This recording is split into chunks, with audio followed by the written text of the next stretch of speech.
Assalamualaikum warahmatullahi wabarakatuh. Pada kesempatan kali ini, saya akan menjelaskan materi mengenai penyimpanan bahan praktikum untuk memenuhi tugas mata kuliah Laboratorium IPA SD dengan dosen pengampu yaitu Ibu Aldina Eka Andriani, Sarjana Pendidikan Magister Pendidikan. Sebelumnya, perkenalkan, nama saya Nurul Rizana Daramitasari dengan NIM 14014222307 dari Rombel M nomor urut 23. Tujuan dibuatnya video ini adalah yang pertama yaitu agar kita memahami jenis dan sifat bahan-bahan praktikum di laboratorium, dan yang kedua untuk mengetahui tata letak bahan praktikum di laboratorium berdasarkan jenis dan sifatnya. Yang pertama yaitu sifat-sifat bahan kimia, yaitu yang pertama ada mudah terbakar atau flammable, yang kedua yaitu menyebabkan iritasi atau iritan, yang ketiga mudah meledak atau eksplosif, yang keempat korosif, dan yang kelima yaitu beracun.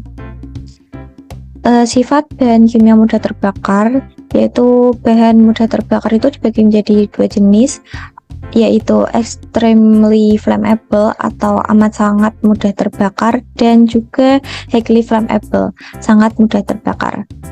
Zat terbakar langsung contohnya seperti aluminium, alkyl, fosfor, dan gas amat mudah terbakar itu contohnya ada butan dan propane. Dan yang ketiga ada cairan mudah terbakar itu ada aseton dan benzena. Terus benzen. Setelah itu ada zat sensitif terhadap air, yaitu zat yang membentuk gas mudah terbakar bila terkena air atau api. Setelah itu untuk yang menyebabkan iritasi, yaitu adalah tidak korosif tetapi dapat menyebabkan inflamasi jika kontak dengan kulit atau selaput lendir. Contohnya yaitu amonia dan belerang dioksida. Sifat yang ketiga yaitu mudah meledak atau eksplosif. Ledakan pada bahan tersebut bisa terjadi karena beberapa penyebab, misalnya karena benturan, pemanasan, pukulan, gesekan, reaksi dengan bahan lain, atau bahkan terkena sumber percikan api. Contohnya yaitu ada amonium nitrat dan nitroselulosa. Yang keempat yaitu sifat korosif. Di mana bahan kimia karena reaksi kimia itu dapat mengakibatkan kerusakan apabila kontak dengan jaringan tubuh atau bahan lain. Contohnya yaitu asam asetat dan aluminium klorida. Yang terakhir yaitu beracun atau toksik. Keracunan yang diakibatkan bahan kimia bisa bersifat akut ataupun kronis, bahkan bisa menyebabkan kematian pada konsentrasi yang tinggi. Contohnya misalnya yaitu arsen triklorida dan merkuri klorida. Oke, selanjutnya ada syarat-syarat menyimpan bahan kimia. Syarat-syarat menyimpan bahan kimia. Yang pertama untuk bahan yang korosif. Bahan yang korosif sebaiknya disimpan pada temperatur yang dingin dan berventilasi. Tersedia alat pemadam kebakaran, serta jauhkan dari sumber api ataupun panas, terutama pada loncatan api listrik dan bara rokok. Selanjutnya yaitu untuk bahan mudah terbakar. Sebaiknya disimpan pada ruangan dingin dan berventilasi, wadah tertutup dan beretiket, dan dipisahkan dari zat beracun. Selanjutnya untuk bahan mudah meledak. Sebaiknya disimpan pada ruangan dingin dan berventilasi, jauhkan dari panas dan api, dan hindarkan dari gesekan atau tumpukan mekanis. Setelah itu ada bahan beracun. Untuk bahan beracun sebaiknya itu disimpan pada ruangan yang dingin dan berventilasi, jauhkan dari bahaya kebakaran, dan sediakan alat pelindung diri. Setelah itu pakaian kerja, masker, dan sarung tangan. Setelah itu bahan beracun harus dipisahkan dari bahan-bahan yang mungkin bereaksi, dan keran dari saluran gas harus tetap dalam keadaan tertutup rapat jika tidak sedang digunakan. Selanjutnya untuk bahan oksidator. Bahan oksidator sebaiknya disimpan pada temperatur ruangan dingin dan berventilasi. Jauhkan dari sumber api dan panas, termasuk loncatan api listrik dan bara rokok. Dan juga jauhkan dari bahan-bahan cairan yang mudah terbakar atau reduktor. Selanjutnya untuk bahan yang reaktif terhadap air, sebaiknya disimpan pada temperatur ruangan yang dingin, kering, dan berventilasi. Jauhkan dari sumber nyala api atau panas, bangunan kedap air, dan sediakan pemadam kebakaran tanpa air. Selanjutnya untuk bahan yang bahan reaktif terhadap asam.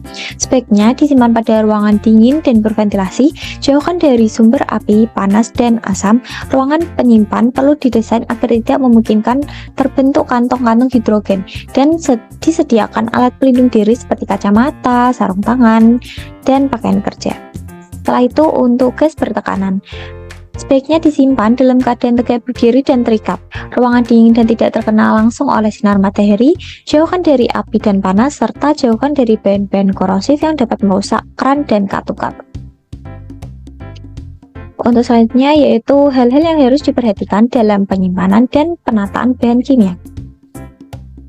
Hal-hal yang perlu diperhatikan yaitu yang pertama ada pemisahan atau segregation. Setelah itu ada fasilitas penyimpanan, storage facilities, wadah sekunder atau secondary containment, tingkat risiko bahaya atau multiple hazard, pelabelan atau labeling, bahan kadaluarsa atau outdated chemicals.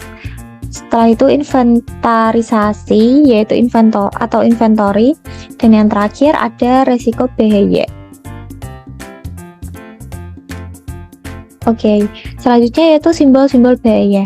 Bisa dilihat pada layar yaitu yang pertama ada eksplosif atau mudah meledak, setelah itu oxidizing, extremely flammable, korosif atau korosif tadi, dangerous for the environment, harmful, highly flammable, toxic, irritant, and very toxic. Selanjutnya saya akan menampilkan video bagaimana cara menyimpan bahan kimia di laboratorium yang baik dan benar. Jadi mohon disimak ya teman-teman.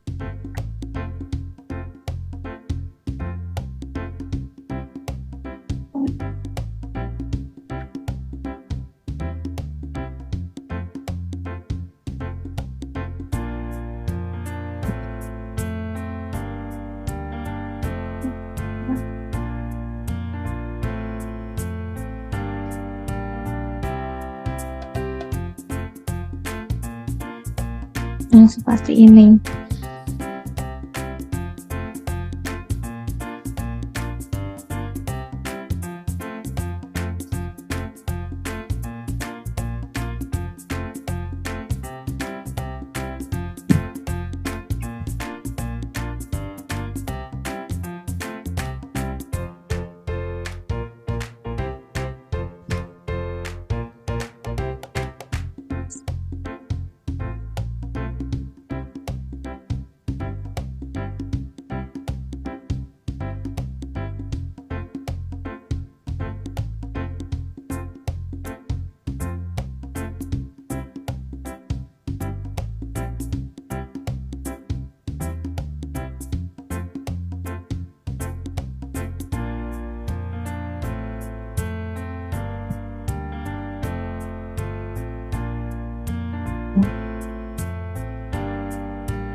Baik, selanjutnya yaitu kesimpulan.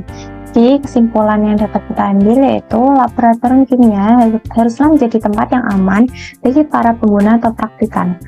Oleh karena itu, dibutuhkan peran laboran yang sangat penting. Serta perlu dipahami juga mengenai sifat-sifat bahan kimia dan simbol-simbol bahaya agar bahan-bahan itu tersimpan sesuai aturan yang ada. Untuk referensi, sekian dari saya, terima kasih. Apabila terdapat kesalahan dalam penyampaian materi, saya mohon maaf. Wassalamualaikum warahmatullahi wabarakatuh.